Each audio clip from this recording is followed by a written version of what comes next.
The train screamed into the station like a dying animal, metal shrieking against metal, then hissed itself empty under the pitiless desert sun. The passengers scattered, cowboys, merchants, a preacher with dust on his collar. But one woman stepped down, slower than the rest, her hand tracing the rail like a memory. Her name was Clara May. In her satchel was a letter written by a rancher she had never met and would never see. The ink had faded from handling, the creases softened by the weight of faith. Her cane tapped once against the platform, testing the world she could not look at, and she smiled faintly when she caught the smell of horses and mesquite. "Is this Arizona?" she asked, and the station master, startled by her calm, stammered, "Ma'am, this is the edge of it." She nodded, facing the sound of his boots as if sight had nothing to do with direction. "Good," she said. "It sounds wide." Men along the platform slowed their talk. They'd seen widows, wanderers, even madwomen, but never a bride with eyes that looked past every living thing.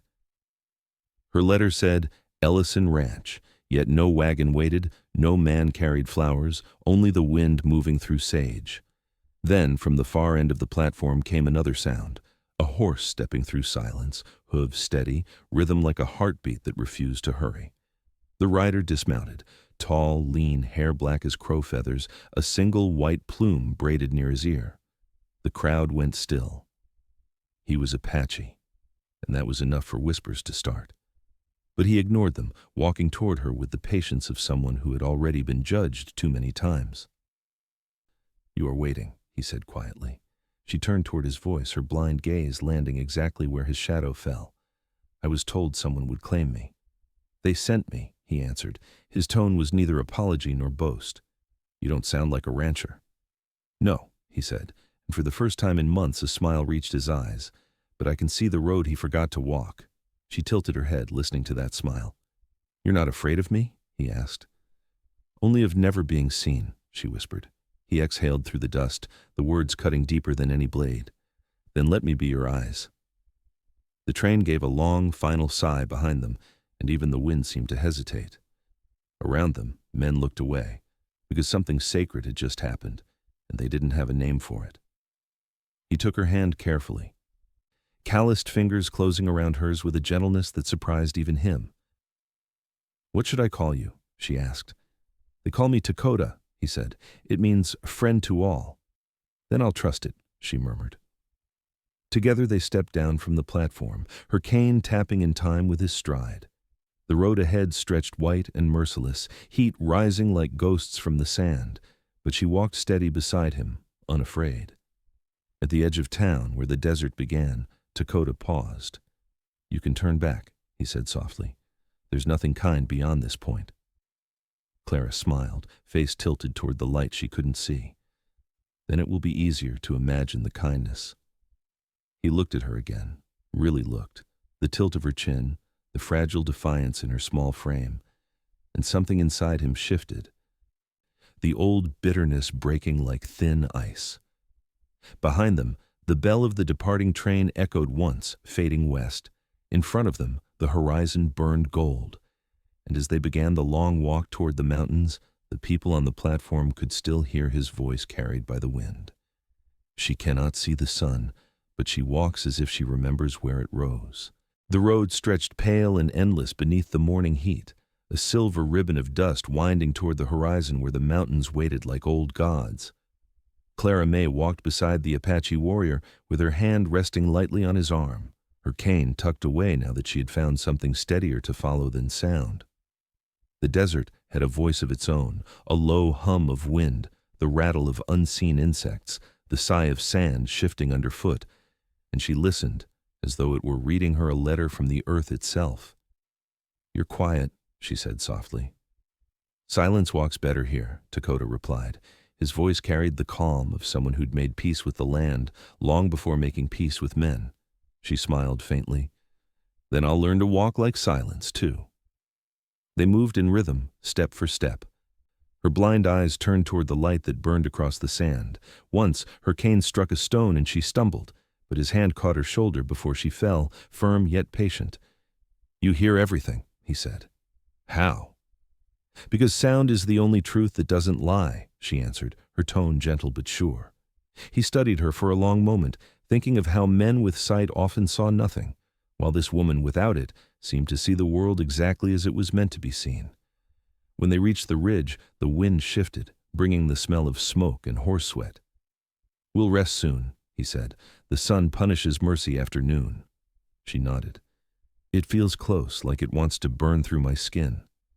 "It does," he said. "But it also teaches what's worth shade."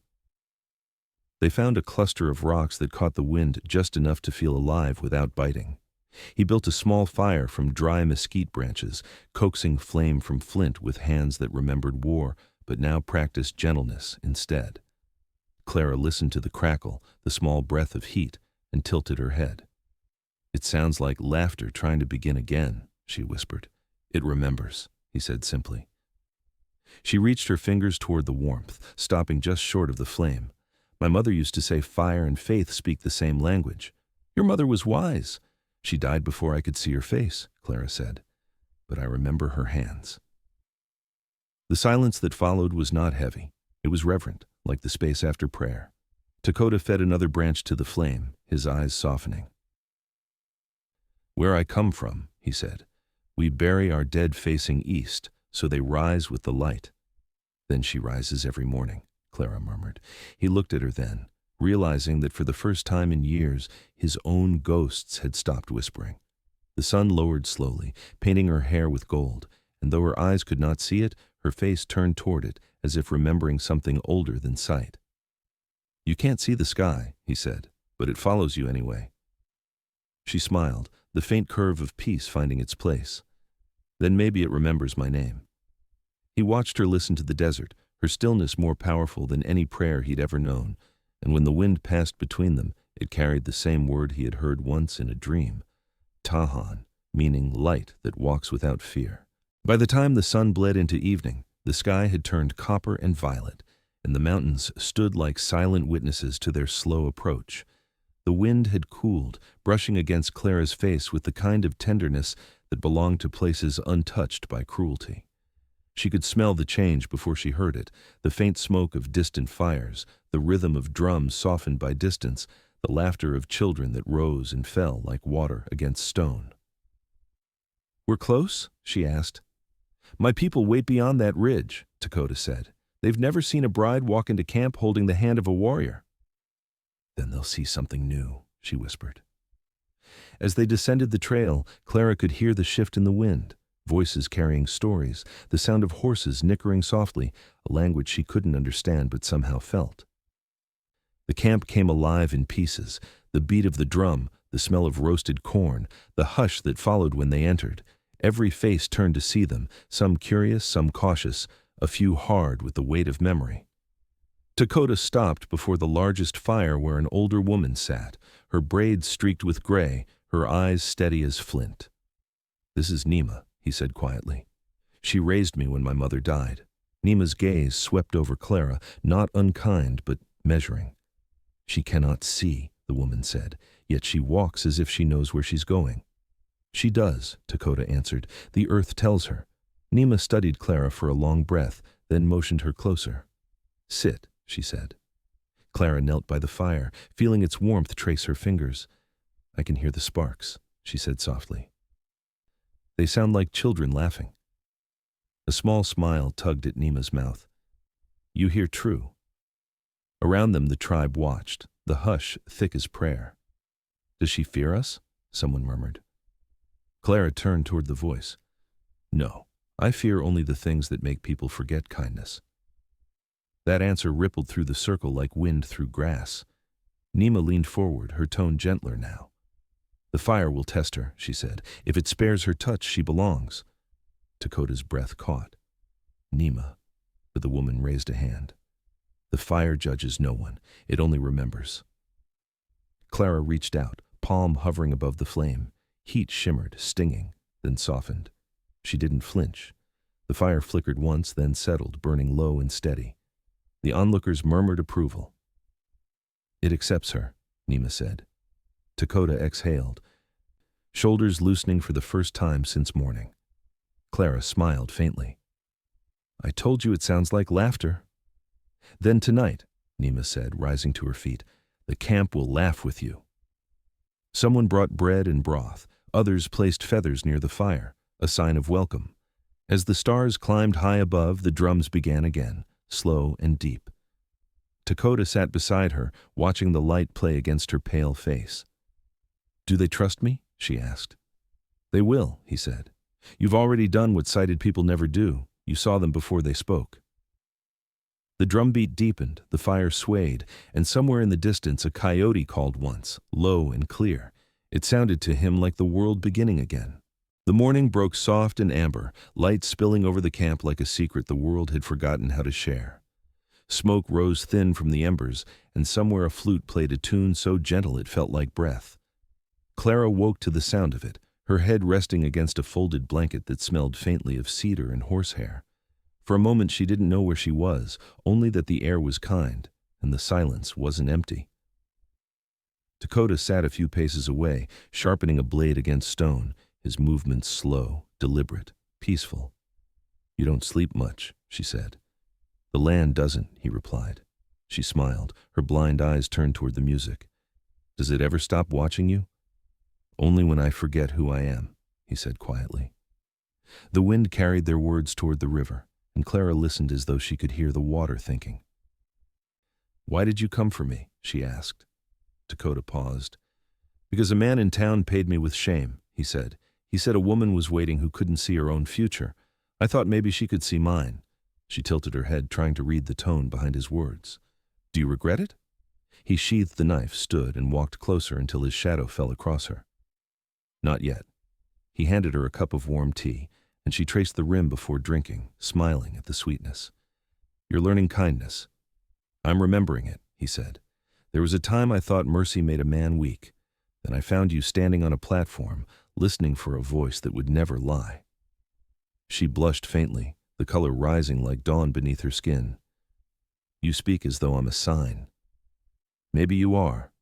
Around them the camp stirred to life, the sound of hooves, the laughter of children, the crackle of rekindled fires.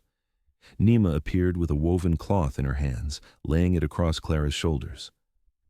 You walk with our chief today, she said. The people will see what he has chosen. Chosen? Clara asked softly. Nima's voice held warmth. To lead with sight that isn't made of eyes. Dakota's expression flickered between pride and unease. They'll expect proof of blessing, he said. The dance? Nima nodded. At sundown. When she left, Clara sat quietly, feeling the weight of the fabric, its texture alive with stories told through thread and color. A dance? She asked. To show the earth you belong, Dakota said, and if it disagrees, then it will rain. She laughed lightly, and he found himself smiling despite the storm that memory always carried. You sound certain. I am, she said. The earth already knows my name. He studied her face, wondering how someone who had lived so long in darkness could make the world feel brighter. If I lose them for you, he said at last, if they doubt me for mercy, I won't take it back. She turned toward the sound of his voice, her hand finding his wrist. Then neither will I. The flute stopped, the wind shifted, and in the pause that followed, something wordless passed between them, like the first spark before fire chooses whether to burn or bless. By sundown, the valley glowed with color, the mountains brushed in copper and rose, and the camp gathered around the great fire that cracked and sighed like an old heart learning how to beat again. Drums began softly at first, then stronger, the rhythm steady and deep, pulsing through the dust and skin and air until even the horses lifted their heads to listen. Clara sat near the center, her hair braided with a strip of red cloth Nima had tied there, her hands folded calmly in her lap though her pulse fluttered beneath her fingers. She could feel the eyes of the people, their curiosity, their caution, their silent questions. What could a blind woman teach a tribe that had lost so much sight to sorrow? Dakota stood beside her, his expression unreadable, his chest painted with ash and ochre. The white feather in his hair glowing gold in the fire's breath. When the drum speaks, he said quietly, follow its sound. The earth will move with you. And if I stumble, then it will catch you. The drumbeat grew, low and alive, and he extended his hand. She rose slowly, the hem of her dress brushing the sand, her feet bare, her face turned toward the warmth that guided her. The crowd fell silent as she stepped into the circle of light, her hand resting in Dakota's. The two began to move, not like dancers but like prayers, one steady, one searching, the fire reflecting in her blank eyes as if trying to give them back what the world had taken. The rhythm quickened, the ground trembling faintly beneath them. Clara felt the wind lift her hair, the music running through her like blood, and for the first time since losing her sight, she felt the world spinning exactly as it should. The drums spoke in waves, grief, laughter, forgiveness, and she followed, letting her hands trace the air, her steps fall where his shadow moved. The people began to murmur, then to sing, the melody rising from somewhere deep inside the earth. Dakota watched her, awe breaking through the edges of control. She was light in motion, and every scar in his memory felt less like a wound and more like proof of survival. When the song reached its peak, she stopped suddenly, lifted her face to the sky, and whispered something no one caught but everyone felt, a single word that made the fire bow lower, the smoke curl gentle as prayer. Silence followed, vast and fragile. The wind shifted, and with it came a soft rumble of thunder far to the west. Nima smiled, eyes glistening. "The earth agrees," she said. The crowd exhaled, some laughing, some weeping, the tension dissolving like ice in sunlight. Dakota stepped closer, his hand finding Clara's as rain began to fall in slow, heavy drops that hissed when they struck the fire. She tilted her face upward, catching one drop on her lips, and whispered, "So it remembers me." He brushed a strand of wet hair from her forehead. It always did. The drums faded into the sound of rain, and the people began to move again, children dancing in puddles, elders humming softly, the world itself humming with them. In that quiet storm, beneath firelight and thunder, the tribe forgot its grief for a little while, and Dakota forgot what it felt like to be alone. The rain fell through the night, soft but unending, washing the color from the fire until only its heartbeat remained. By dawn, the camp shimmered beneath a silver mist, the smell of wet earth mixing with cedar and ash. Clara woke to the sound of water dripping from the eaves of the tent, her fingers tracing the woven patterns beneath her, feeling how each knot told a story she couldn't see, but somehow knew. Dakota stood outside, his hair damp, his hands resting on the wooden frame as he watched the valley breathe. "The storm didn't destroy anything," she said quietly. "No," he answered. "It only reminded us we're small." She smiled faintly. "That's mercy, not punishment." He turned, studying her face, wondering how she found beauty in every scar the world left behind. "When the earth gives back water, it means it forgives what was taken," he said. "Then maybe we're forgiven," she whispered. They shared a silence that felt cleaner than words. Outside, the tribe stirred slowly, children chasing puddles, women gathering soaked blankets, men repairing what the wind had undone. Nima approached, her gray hair plastered against her cheeks, and handed Dakota a bundle of herbs. "For her eyes," she said. "It won't give her sight, but it might let her rest easier." He nodded, accepting it with reverence. Inside, Clara listened to their steps, her hands folded in her lap. "Is she still afraid of me?" she asked when Nima's shadow lingered by the entrance. "Fear is only respect that hasn't learned your name," the elder said. "Today they'll learn it." Clara smiled. "Then I'll try not to disappoint them." Dakota knelt, unwrapping the herbs, the scent of sage filling the air. "These will help you sleep," he said. "Do you ever sleep?" she asked. "Only when the land lets me." "And when it doesn't?" "Then I listen." She reached out, finding his wrist. "What does it say now?" He hesitated. "It says storms don't end things. They begin them." She nodded, her thumb brushing over his pulse. "Then maybe I was a storm too." He laughed quietly, a sound that felt like sunlight trying to return. "You still are." Outside, a young boy ran through the camp shouting her name, Clara Coda, a blending of her own with his. The others echoed it, the sound rising like birds into the brightening sky. She tilted her head toward the noise, tears slipping down her cheeks, though she didn't know why. "What does it mean?" she asked. "It means they've given you a name that belongs here," he said softly. "It means you're one of us," she bit her lip, her voice trembling. And you? I'll still be your eyes, he said, but now I think you see better than any of us. The sun broke through the clouds then, scattering gold over the wet earth, and the rainwater shone like mirrors. She turned her face toward the warmth, breathing in the scent of new grass. It sounds like the world just woke up, she said. Dakota smiled, watching the light touch her hair. No, he murmured. It sounds like it finally opened its eyes. The peace did not last long. By midday, the sun returned fierce and white, drying the earth too quickly, cracking the ground like it wanted to remind them that mercy never came without cost.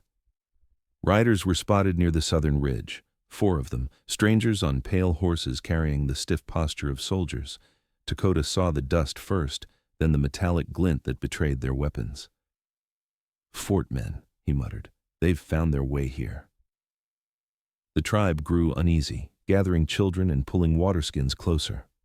Clara sat near the fire pit, sensing the sudden hush that hung over everything. It's changed, she said softly. The air's gone hard. You hear true, Nima answered. Men who fear peace bring storms sharper than any sky. Dakota tightened the strap on his knife and motioned to the younger braves to stay back. If they come to question, we speak. If they come to take, we remember the earth watches. He walked toward the open valley, his shadow stretching long across the dust. Clara rose to her feet, her hand reaching for the sound of his steps. Dakota, she called. He paused. If they ask for me, she said, let me speak. You owe them nothing. But I owe myself the right to stand. He hesitated, then nodded once, his voice low. Then you'll stand with me. The soldiers approached slow, the leader raising a hand in mock greeting. We're looking for a woman, he called. A mail-order bride from Kansas. There was a report she was taken by a savage near the station. Dakota didn't flinch. She's no captive, he said. She's my kin now. The soldier's horse snorted, uneasy in the heat. You think we'll take your word? You'll take her word, Dakota replied, stepping aside as Clara moved forward, guided by the sound of his breath. The men stared as she appeared, small, pale, eyes distant but steady. You were sold, the officer said. You were rescued by an Indian. No, Clara answered calmly. I was found by a man when everyone else was blind. Her words hung heavy in the dry air, sharper than any weapon. One of the younger soldiers shifted uneasily. Ma'am, you can't stay here, the officer said. It isn't safe. It wasn't safe where I came from, she said. But I stayed anyway. He scowled. We have orders. Then break them, she whispered. You can't command what doesn't belong to you. The officer's hand twitched toward his holster, but Dakota's voice cut through the tension like steel through cloth. This ground knows her name, he said. If you try to take her, it'll remember your footprints longer than your bodies. Silence pressed in, thick, breathless, until one of the soldiers turned his horse aside. She's no prisoner, he muttered. The officer hesitated, jaw tight, then spat in the dust. You'll regret this, he said. No, Dakota replied, eyes calm. I already did once. I won't again. They rode off without another word, the sound of hooves fading into the heat. Clara exhaled slowly, her hand finding his arm. You didn't fight them. Not every battle needs blood, he said. She nodded, her smile soft. That's what sight looks like. Behind them, Nima whispered a prayer into the wind, and the tribe began to breathe again. The sun eased lower, its fire turning gold, and somewhere between the light and the silence, the desert forgave them both. The day after the soldiers left, the wind carried a strange quiet through the camp, not fear, but the kind that comes when the world waits to see if men will keep their promises. Dakota spent the morning near the ridge, fixing the broken fence line, his mind turning over the look in that officer's eyes, a mixture of pity and contempt that he'd seen too many times before. He knew they'd return, not with questions, but with reasons. Clara sat nearby, weaving thin reeds into a circle as Nima taught her the old ways of marking remembrance. Each name deserves a place in the wind, the elder said, even those who never learned yours. Clara smiled faintly. Then this one's for the women who couldn't run, Nima nodded, and for the men who finally stopped chasing. The rhythm of her hands was steady, patient, the sound of reeds bending soft like rain beginning somewhere far away. By midday, the children gathered around her, curious, their laughter floating through the dry air. "Tell us the story again," one of them said. "How the blind woman saw the fire." She smiled, adjusting the circle in her hands. "I didn't see it," she said. "I felt its warmth and trusted where it wanted me to turn." The boy frowned. "That's still seeing." "Maybe it is," she whispered. Dakota watched from a distance, his chest heavy with something he couldn't name. For years he'd fought against men, laws, storms, everything that tried to carve his life into smaller pieces. But this woman fought silence, and somehow that seemed braver. When dusk came, Nima led them to the high hill that overlooked the valley, the place where the tribe carved names of their lost into the stone.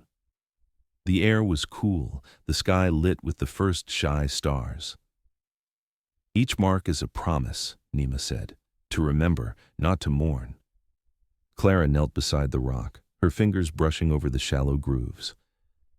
"What if the name was never spoken?" she asked. "Then the earth speaks it," Nima answered. Dakota stepped forward, holding a small stone blade. "She should write one too," he said. The elder nodded. Clara reached for the blade, her hands trembling slightly as she cut the first line, slow and careful. "Who is it for?" Dakota asked. She hesitated. "For the man who gave me eyes," she said. The sound of the blade against the rock was soft but final. He knelt beside her, voice low. "Then I'll carve for the woman who taught me how to see." Their hands brushed once, steady and sure. And for a moment the hill felt sacred again. The stars brightened, wind moving through the grass like a slow hymn. Below, the campfires flickered, each one a small memory refusing to die. Clara leaned her head against his shoulder, the scent of smoke and cedar between them. "Do you think they'll come back?" she asked. "Men like that always do," he said. "But next time?" She smiled, her fingers still tracing the stone. "Next time, we'll already know where to stand." The wind rose higher, carrying her words across the valley, and somewhere out in the dark, the land itself seemed to answer, a low hum like thunder remembering mercy. 3 nights later, the warning came not from a scout, but from the horses themselves, ears twitching, muscles tense, nostrils flaring toward the ridge before the first hoofbeats ever reached the ground. Dakota was already awake, sharpening an arrow by the fire, when the sound rolled through the valley like a slow drumbeat of fate. Clara stirred inside the lodge, sensing the shift in the air. "They're coming back," she said. "Yes," he answered quietly. "And they're not coming to talk this time." Nima entered, her face drawn but steady. "They bring more men now, soldiers, wagons, law that doesn't bend." Dakota rose, fastening his belt, his voice calm but carrying the weight of decision. "Then we'll bend the wind instead." Clara stood, blind eyes focused toward the sound. "If they mean to take me, I'll walk to them myself." "No," he said sharply, then softened.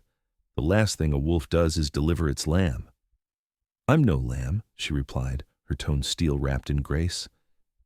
Outside, the camp prepared silently. Men smeared earth across their foreheads, women gathered children into the caves, and the elders lit a circle of sage around the central fire. Smoke curled into the dawn like a prayer too old to die. Dakota stepped into the open, bow in hand, while Clara followed, her hand resting on his arm.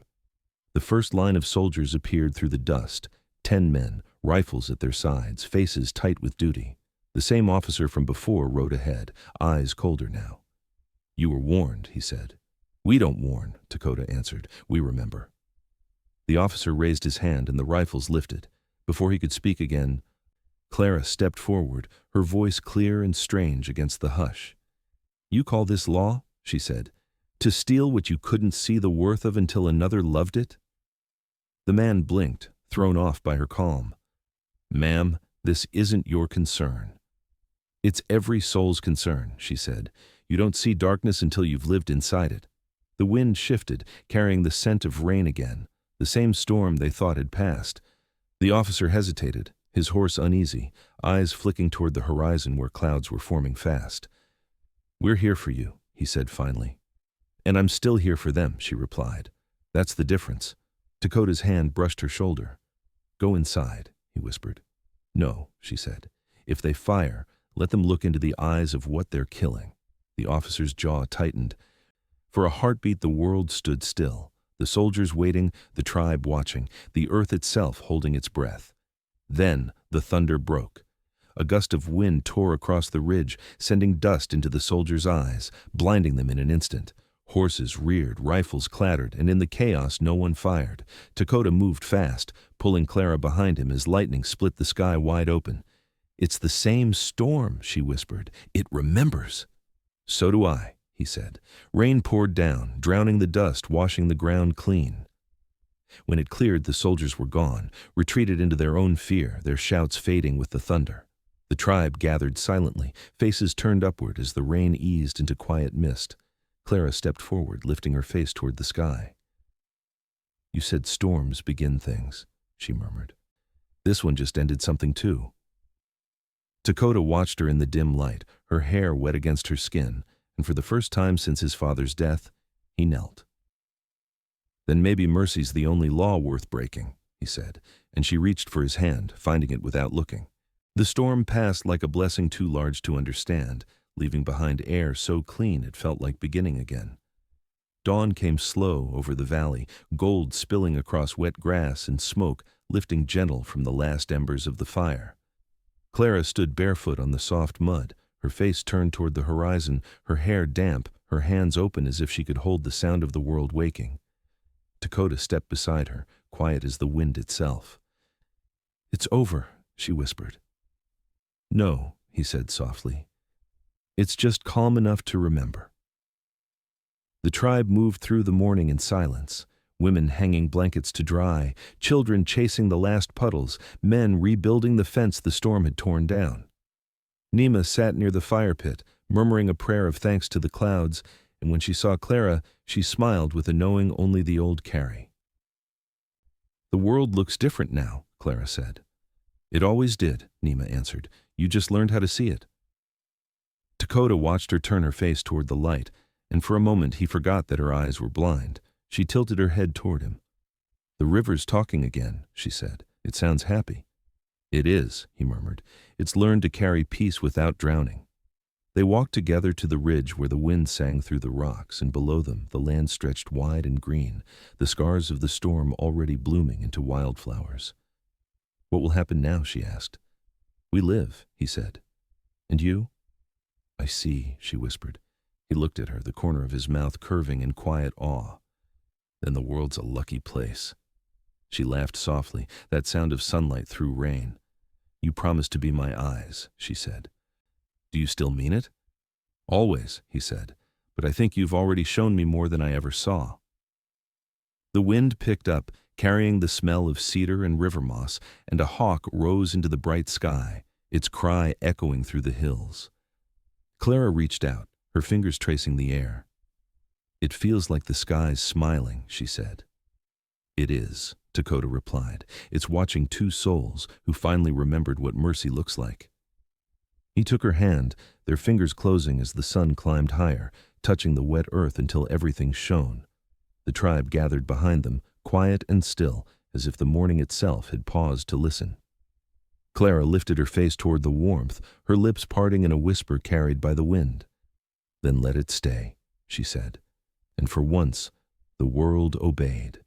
The air hummed with light, the river moved without rush, and the valley kept its promise. Two hearts, one storm, and a peace that had finally learned how to see.